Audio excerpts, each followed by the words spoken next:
పితా పుత్ర పవిత్రాత్మ నామమున ఆమెన్. ప్రభునందు ప్రియ సహోదరి సహోదరులారా, ఈనాటి పట్టణాలన్నీ కూడా దేవుడు పేదవారి ప్రార్థన, వితంతువుల ప్రార్థన, దిక్కులేని వారి ప్రార్థన ఆలకిస్తాడు అని బోధిస్తూ ఉన్నాయి. ఈనాటి సువిశేషంలో సుంకరి పరిసయ్యుని ప్రార్థనను మనం ఆలకించబోతూ ఉన్నాం. ఈనాటి సువిశేషంలో పౌలు గారు తాను ఒక గొప్ప పోరాటాన్ని పోరాడాడని, తన యొక్క విశ్వాసాన్ని నిలుపుకున్నాడని, పరుగు పందెంలో ఆ బహుమతి కొరకు ఎదురు చూస్తున్నాడని మనకి 2వ పట్టణంలో చెబుతూ ఉన్నారు. ప్రియులారా, ఇప్పుడు ఒక్కొక్క వాక్యాన్ని క్షుణ్ణంగా పరిశీలిద్దాం. ముందుగా ప్రియులారా, ఈనాటి మొదటి పట్టణములో సీరాపుత్రుడైన యేసు జ్ఞాన గ్రంథము 35వ అధ్యాయములో ప్రభు మనకు సెలవిస్తున్నారు. ఏమని చూడండి. సీరాపుత్రుని యేసు జ్ఞాన గ్రంథము 35వ అధ్యాయము 12 నుంచి మనం వాక్య పట్టణాలు మనం పరిశీలించినట్లయితే మీ కొరకు చదువుతాను. దేవునికి లంచమిచ్చిన ఆయన అంగీకరింపడు, అన్యాయముగా అర్జించిన దానిని ప్రభువునకు అర్పింపకుము, ఆయన దానిని స్వీకరింపడు. చూసారా ప్రియులారా, కొంతమంది డబ్బుని అన్యాయంగా సంపాదిస్తారు, దొంగతనాలు చేస్తారు, వేరే వారిని మోసం చేస్తారు. అలా అన్యాయంగా డబ్బు సంపాదించి మోసం చేసి ఆ డబ్బుని హుండీలో వేసిన దైవ కార్యక్రమాలకు ఉపయోగిస్తే దేవుడు వాటిని అసహ్యించుకుంటాడు కానీ అంగీకరింపడు అనే వాక్యం మనకు క్షుణ్ణంగా చెబుతుంది. మనం దేవుణ్ణి కొనలేము ప్రియులారా. వాక్యం ఏం చెప్తుందంటే ఆయన న్యాయవంతుడు, ఆయన పక్షపాతి కాడు. దేవుడు న్యాయవంతుడు, is a just God, righteous God. ఆయన ఇదిగో అన్యాయాన్ని సహింపడు, అన్యాయాన్ని అంగీకరింపడు. సో కాబట్టి వాక్యం చెప్తుంది, నువ్వు అన్యాయంగా సంపాదించిన డబ్బుని దేవుని చెంతకు తీసుకురావద్దు, ఆయన ఇష్టపడడు. తర్వాత వాక్యంలో చదువుతున్నాం ప్రియులారా, ఆయన పేదలకు అన్యాయము చేయడు, బాధితుని మొరను అశ్రద్ధ చేయడు. చూసారు ఎంత చక్కగా వాక్యం క్రిస్టల్ క్లియర్గా చెప్తుంది ప్రియులారా. ఆయన పేదలకు అన్యాయం చేయడు. దేవుడు పేదలకు అన్యాయం చేయడండి. మనకు చాలా సామెతలు ఉన్నాయి. దిక్కులేని వారికి దేవుడే దిక్కు అంటారు. ఆయన పేదలకు అన్యాయం చేయడు. తర్వాత ఏంటంట, బాధితుని మొరను అశ్రద్ధ చేయడు. ఎవరైనా బాధితులు ఉంటే ఆ బాధితులు దేవునికి మొరపెట్టుకుంటే దేవుడు అశ్రద్ధ చేయడు. ప్రియులారా, ఈ లోకంలో మనం చూసుకున్నట్లయితే చాలామంది బాధితుని పట్టించుకోరు. ఎవరికైతే ఎక్కువ డబ్బు ఉందో, ఎవరికైతే ఎక్కువ పలుకుబడి ఉందో, ఎవరికి ఎక్కువ హోదా ఉందో ప్రజలు వారి పక్షాన ఉంటారు. కానీ ఇదిగో ఈ యొక్క బాధితులు, అన్యాయానికి గురైనటువంటి వారు, దిక్కుమొక్కు లేనటువంటి వారు, పేదవారి పక్షాన ఎవరు ఉండరు.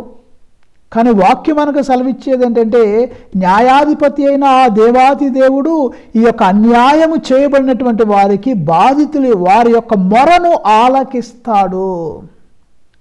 అంటే దేవునికి దిక్కులేని వాడు దేవునికి మొరపెట్టుకుంటే, అన్యాయానికి గురైన వాడు దేవునికి మొరపెట్టుకుంటే, ఇదిగో ఇక్కడ బాధకు గురైన వాడు దేవునికి మొరపెట్టుకుంటే దేవుడు తప్పకుండా ఆ ప్రార్థనను ఆలకిస్తాడు ప్రియులారా.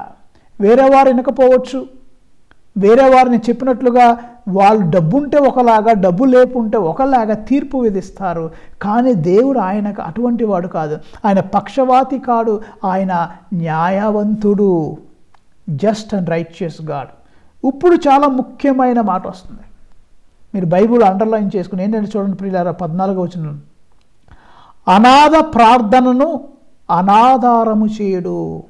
అనాథ, దిక్కు లేనటువంటి వారు, ఏ సపోర్ట్ లేనటువంటి వారు, ఇల్లు వాకలు లేనటువంటి వారు, బంధుమిత్రులు లేనటువంటి వారు, ఈ అనాథలు ప్రార్థన చేస్తే దేవుడు ఆ ప్రార్థన వింటాడు ప్రియులారా.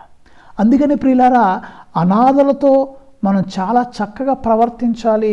వారు దేవుని బిడ్డలు, దేవుడే వారికి దిక్కు. అటువంటి వారిని వేలాకోలం చేయకూడదు. అటువంటి వారిని చిన్న చూపు చూడకూడదు. ఈ అనాథలు చేసే ప్రార్థనని దేవుడు ఆదరము చేస్తాడంటే వింటాడు. తర్వాత ప్రియులారా చెబుతున్నారు వాక్యంలో, వితంతువు వేడుకోలు పెడచెవిన పెట్టడు. వితంతువు అంటే ఎవరో? విడోస్, విధవరాండ్లు. ఆ విధవరాండ్ల ప్రార్థన కూడా ఆయన అనాధారము చేయడు. ఇంకా చూసినట్లయితే ఈ వితంతువు నేత్రముల వెంట కన్నీరు కార్చినప్పుడు ఎవడైతే ఆ వితంతువును పీడించాడో దేవుడు ఆ వ్యక్తికి శిక్ష విధిస్తాడు. వితంతువులు, అనాథలు, వితంతువులు ప్రియులారా దేవునికి చాలా దగ్గరగా ఉంటారు. వారి బాధను ఆయన కళ్ళారా చూస్తాడు. ఒక విధవరాలు దిక్కుమొక్కు లేకుండా అన్యాయానికి గురైతే ఆ యేసయ్య లేదా దేవాతి దేవుడు చూస్తూ ఊరుకోడండి. ఏమన్నా చూడ, వితంతువు నేత్రముల వెంట కారు కన్నీరు ఆమెను పీడించిన వాని మీద నేరము తెచ్చి దేవునికి మొరపెట్టును. Praise the lord.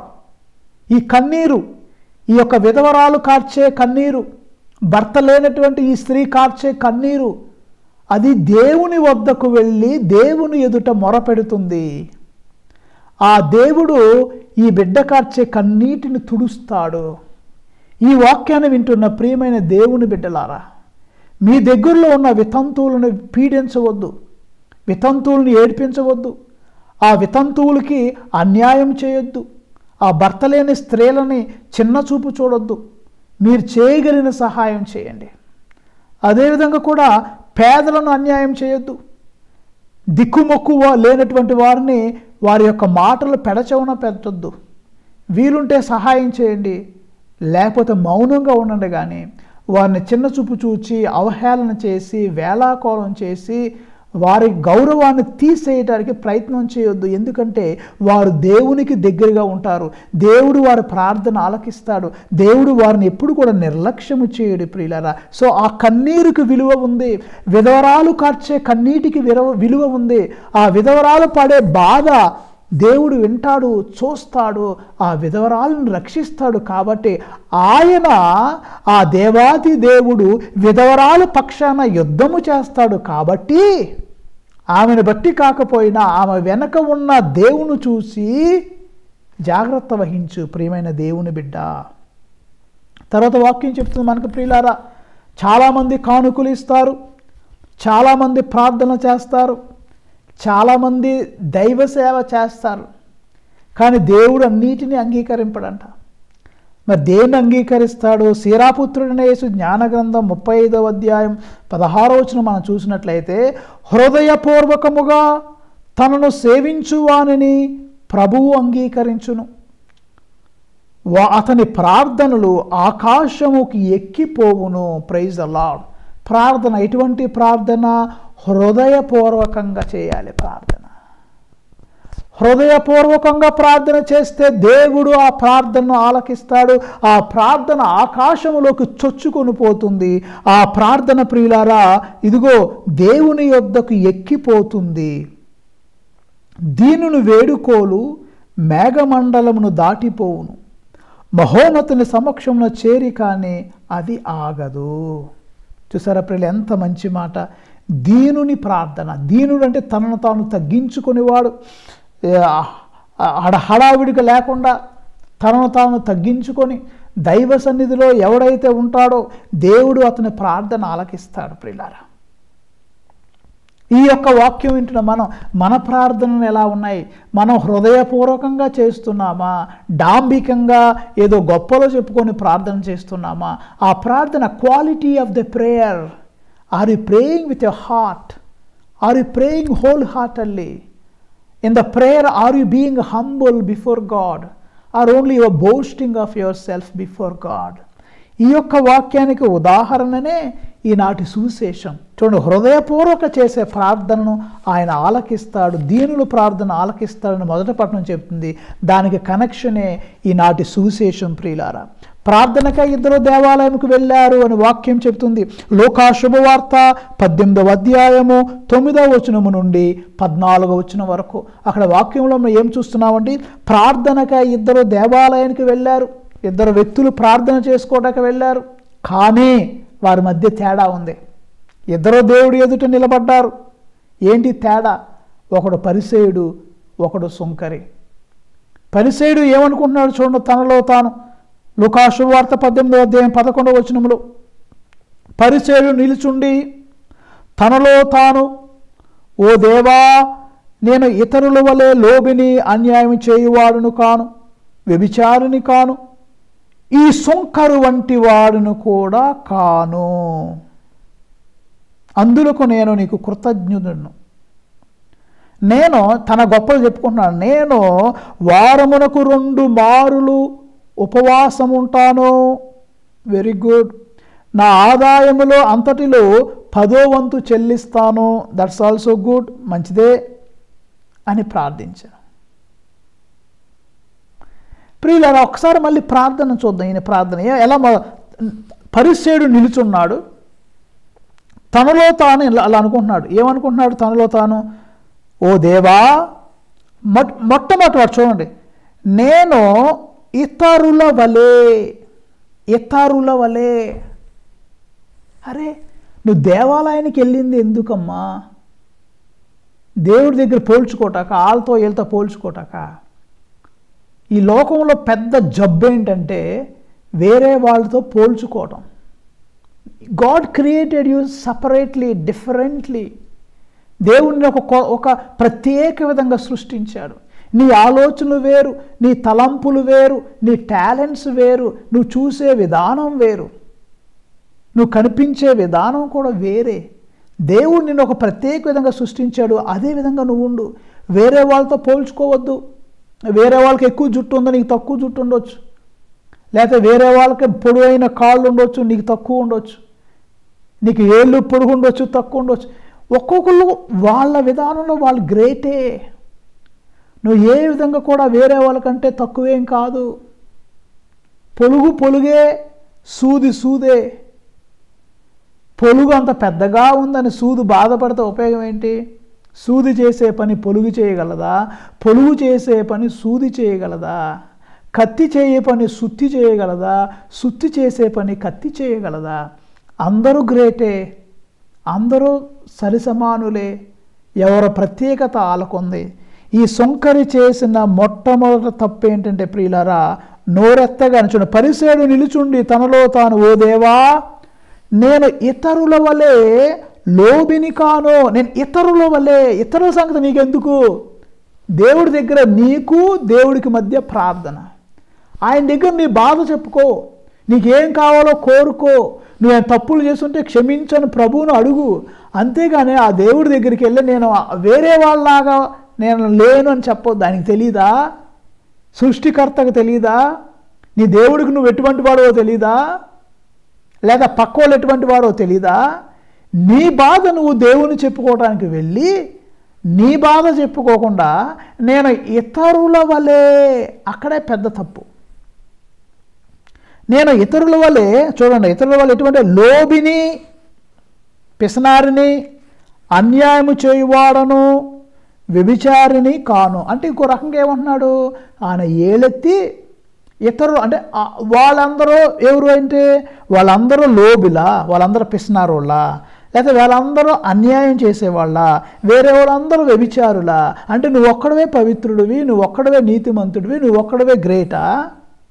అది నువ్వు కాదు నిర్ణయించేది ప్రియమైన దేవుని బిడ్డ, ప్రియమైన కుమార్తె.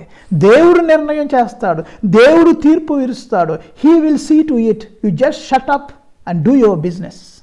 You went to the church to pray for yourself or to pray for others. No problem, pray.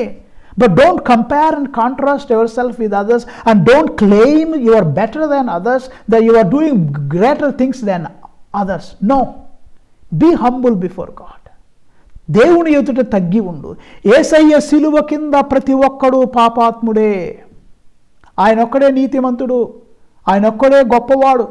మనందరం బలహీనులమే, మనందరికి పాపాలు ఉన్నాయి, మనందరికి లోటుపాట్లు ఉన్నాయి. అంతేగాని దేవుడి దగ్గర డబ్బా కొట్టొద్దు. Don't blow your trumpet before God. ఆయనకి సర్వం తెలుసు. ఈ యొక్క పరిసేయుడు, సోకాల్డ్ పరిసేయుడు, మంచివాడు అనిపించుకునే ఈ పరిసేయుడు అందరి మీద ఒక రకంగా కంప్లైంట్ చేస్తున్నట్టు, నేను ఇతరుల వల్ల లోబిని కాదు, ఇతరుల వల్ల వ్యభిచారిని కాను, ఇతరుల వల్ల అన్యాయం చేసేవాడిని కాను అంటే మీరు వాళ్ళందరూ చేస్తున్నారు దేవా, నేను ఒక్కడనే నీతిమంతుణ్ణి అంటున్నాడు ఇక్కడ. ఈ సుంకరి వంటి వాడిని కూడా కాను అన్ని చెప్పాడు. అట్టంటోని కాదు ఇట్టంటోని కాదు అన్నాడు.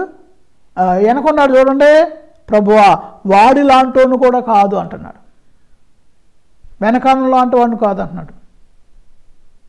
Praise the Lord. ఇక్కడ నా గుడి నా దగ్గర ప్లేస్లో మరియ తల్లి స్వరూపం కూడా ఉంది. Praise the Lord. సరే, సుంకరి నేను అటువంటి వాడిని కాదు, వెనకున్నాడు నీతి మరియ తల్లి వల్లే పరిశుద్ధవంతుడేమో, వెనకాల ఉన్నవాడు అదిగో మరియ తల్లి వల్లే పరిశుద్ధవంతుడేమో, మహోన్నతుడేమో. కానీ ఈ పరిసయుడు ఏమంటున్నాడు, ఆ వ్యభిచారి లాంటి వాడిని కాను అని, సుంకరి లాంటి వాడిని కాను అన్నాడు. తన గురించి చెప్పాడు. తర్వాత ఈయన గొప్పతనాలు చెప్పుకుంటున్నాడు. మళ్ళీ ఏమనుకుంటున్నాడు, నేను 2 మారులు ఉపవాసం ఉంటానయ్యా, నా ఆదాయం మొత్తంలో 10వ వంతు ఇస్తానయ్యా అని ప్రార్థన. ఇది ప్రార్థన, సెల్ఫ్ డబ్బా కొట్టుకుంటున్నాడు, తనను తాను గొప్పోడు అనుకుంటున్నాడు. నేను ఆ ప్రార్థన అంతా నేను ఇంకా నేను చేస్తున్నా అంతేగాని దేవా నీకు వందనాలయ్యా, థ్యాంక్ యూ జీసస్, లేకపోతే నాకు సహాయం చేయయ్యా, నాకు నీ శక్తిని ఇవ్వయ్యా కాదు. దేవుడితో కూడా పని లేదు వీడికి, ఇతనికి దేవుడితో కూడా పని లేదు. నేను ఆల్రెడీ గొప్పవాడినండి, నేను నీతిమంతుడినండి, నేను తప్పులు చేయట్లేదండి, నేను వ్యభిచారం చేయట్లేదండి, ఇదిగో నేను ఉపవాసం ఉంటున్నానండి, నేను 10వ వంతు ఇస్తున్నానండి, అన్నీ తాను చేయబోయే పనుల గురించే చెప్పుకుంటున్నాడు. కానీ నీ కృప వల్ల చేస్తున్నానయ్యా, నువ్వు నన్ను దీవించావయ్యా, నీకు వందనాలయ్యా అంట్లా. ఇంకా గొప్ప తప్పేంటి, నేను అట్టంటోను కాదండి, ఇదిగోండి సుంకరులా అంటోను కాదండి నేను అంటున్నాడు. సరే, ఇదొక ప్రార్థన. మరి ఇప్పుడు ప్రియులారా సుంకరి ప్రార్థన చూద్దాం. సుంకరి ఎలా ప్రార్థన చేశాడు? లూకా శుభవార్త 18వ అధ్యాయం 13వ వచనం చూసి, కానీ సుంకరి దూరముగా అసలు దగ్గరికి రాలా, సుంకరి చాలా దూరంగా నిలబడ్డాడు. కన్నులనైనను పైకెత్తుటకు కళ్ళు పైకెత్తట్లా, సాహసింపక రొమ్ము బాదుకొనుచు, ఓ దేవా ఈ పాపాత్ముని కనికరింపుము అని ప్రార్థించెను. Praise the lord. ఈ యొక్క సుంకరి ప్రియులారా కళ్ళు పైకెత్తట్లేదు, దేవుణ్ణి చూడటం కూడా సాహసించట్లేదు. ఎందుకంటే ఆయనలో పాపాలు ఉన్నాయని ఆయనకి తెలుసు, తప్పులు చేశాడని తెలుసు. కానీ రొమ్ము బాదుకుంటూ, ఓ దేవా ఈ పాపాత్ముని కనికరింపుమని ప్రార్థించాను. ఇక్కడ దాకా ఇద్దరు ప్రార్థన చేశారు. ఒకడు సొంత డబ్బా కొట్టుకున్నాడు, గొప్పోడిని నేనే ఉపవాసం చేస్తున్నాను, అంత మంచివాడిని, వేరే లాంటివాడిని కాదు అన్నాడు. ఇంకొకడేమో దేవుడు ఎదుటికి వెళ్ళాడు, హృదయ అంతరంగాన్ని పరిశీలించుకున్నాడు. దేవా నేను పాపినయ్యా అని పశ్చాత్తాపడ్డాడు, ఇంటికి వెళ్ళిపోయాడు. కానీ ప్రభు చెప్తున్నాడు చూడండి, అక్కడ లూకా శుభవార్త 18వ అధ్యాయం 14వ వచనములో, దేవుని ఎదుట నీతిమంతునిగా పరిగణింపబడి ఇంటికి వెళ్ళినది ఈ సుంకరియే కానీ పరిసయ్యుడు కాదు. Praise the Lord. అసలు ఈయన ప్రార్థన ఏమో చాట భారతం లాగా ఉంది. సుంకరి ప్రార్థన చాట భారతం అంటారు, అంటే just in other words longest prayer, very long prayer. ఆయన లాంగెస్ట్ గెబేట్, జర్మన్ భాషలో ఆయన లాంగెస్ట్ గెబేట్ అంటారు. గెబేట్ అంటే ప్రార్థన. ఇక్కడ లాంగ్ ప్రేయర్ చేశాడు, చాలా చేశాడు. కానీ సుంకరి ఎక్కువ ప్రార్థన చేయలేదండి, 2 లైన్లు దేవా, లేకపోతే ఒకే ఒక లైను, దేవా ఈ పాపాత్ముని కనికరి, ఒకే లైన్ ప్రార్థన అన్నాడు. నన్ను క్షమించయ్యా, నేను పాపిని, అయ్యా నన్ను క్షమించు, నేను తప్పులు చేశాను, నేను పర్ఫెక్ట్ కాదు. ఇది ప్రియులారా, ఈ ధైర్యం నీకు కావాలి. దేవుని దగ్గర నిన్ను నీవు సమర్పించుకోవడానికి నీకు ధైర్యం కావాలి. దేవుని దగ్గర నిన్ను నీవు అంగీకరించుకోవడానికి ధైర్యం కావాలి. అంతేగాని దేవుని ఎదుట సొంత డబ్బా కొట్టొద్దు అని వాక్యం మనకి ఈరోజు క్రిస్టల్ క్లియర్గా చెబుతుంది. నిన్ను నీవు అంగీకరించుకో. Have courage to be what you are and acknowledge who you are and ask God's pardon and forgiveness before God. దేవుని ఎదుట ఒకే లైన్ ప్రార్థన చేశాడు, కానీ పరిశుద్ధుడిగా దేవుని ఎదుట నీతిమంతుడిగా పరిగణింపబడి ఇంటికి వెళ్ళింది ఈ సుంకరియే కానీ పరిసేయుడు కాదన్నారు. చివరికి ప్రభు ఏమన్నారు, తనను తాను హెచ్చించుకునేవాడు తగ్గించబడును, తనను తాను తగ్గించుకునేవాడు హెచ్చింపబడును వాక్యం చెప్తుంది ప్రియులారా. ఈ వాక్యాన్ని వింటున్నప్పుడు మీ ప్రార్థన ఎలా ఉంది? మీ ప్రార్థనలో మిమ్మల్ని మీరే గొప్పగా చెప్పుకుంటున్నారా? మీ ప్రార్థనలో మిమ్మల్ని మీరే నీతిమంతులు వేరే వాళ్ళతో పోల్చుకుంటున్నారా? వేరే వాళ్ళు పాపాత్మలను మీరు కంప్లైంట్ ఇస్తున్నారా దేవుడికి? చాలా తప్పు. మీ విధానం మార్చుకోండి. దేవుని ఎదుట తగ్గి ఉండండి. నువ్వెంత గొప్పవాడైనా దేవుని ఎదుట నువ్వు పాపాత్ముడివే. We are all sinners under his cross. ఆయన శిలువ కింద మనందరము పాపాత్ములమే ప్రియమైన దేవుని బిడ్డలారా. ఈనాటి రెండో పట్టణం చూద్దాం. పౌలు గారు అంటున్నారు, నేను మంచి పోరాటము పోరాడి తిని నా పరుగు పందెమును చూడండి, నేను మంచి పోరాటం పోరాడి తిని నా పరుగును ముగించి తిని విశ్వాసం నిలుపుకున్నాను. ఇప్పుడు నా కొరకు పందెపు బహుమానము వేచి ఉన్నది. Praise the Lord. ఎంత గట్స్ కావాలి ప్రియులారా చెప్పటానికి. ఇది నేను నిలబడ్డాను. దానికంటే ముందు వాక్యం చూడండి. పౌలు తిమోతికి రాసిన 2వ లేఖ 4వ అధ్యాయంలో చనిపోవటానికి ముందు పౌలు గారు అంటున్నాడు, చరమ దశలో పౌలు అని హెడ్డింగ్ ఉంది అక్కడ. తిమోతికి రాసిన 2వ లేఖ 4వ అధ్యాయం 6వ వచనం నుంచి మనం చదివితే, నేను బలిగా అర్పింపబడవలసిన కాలము ఆసన్నమైనది. నేను చచ్చిపోయే సమయం వచ్చింది. నేను చివరి రోజుల్లో ఉన్నాను. నేను ఎక్కువ కాలం బతకను. నేను బలిగా అర్పింపబడవలసిన సమయం వచ్చింది. నేను వెడలిపోవు సమయం వచ్చింది అంటున్నాడు. తర్వాత ఏమన్నా నేను బాగా పరిగెత్తానంటే విశ్వాస జీవితంలో నేను ధైర్యంగా ఉన్నా, నిలబడ్డా. శ్రమలు వచ్చినా, బాధలు వచ్చినా, ఇబ్బందులు వచ్చినా I just stood firm before God. I fought a good fight. నా విశ్వాసాన్ని నిలుపుకున్నా. ఆ బహుమతి, ఆ జీవ కిరీటము పొందుకొనుటకై నన్ను నేను సిద్ధపరచుకున్నాను అని చెప్పి ఏమంటున్నాడంటే ప్రియులారా 8వ వచనంలో, ఇప్పుడు నా కొరకై పందెపు బహుమానము వేచి ఉన్నది. అంటే మన ఆటలు అథ్లెటిక్స్ ఉంటారు కదా, వాళ్ళు మొత్తం స్పోర్ట్ అంతా చేసిన తర్వాత వాళ్ళకి ఒక మెడల్, గోల్డ్ మెడల్ వస్తుందో లేకపోతే ఒక ఛాంపియన్ కాబట్టి వాళ్ళకి బహుమతి ఉంటుంది.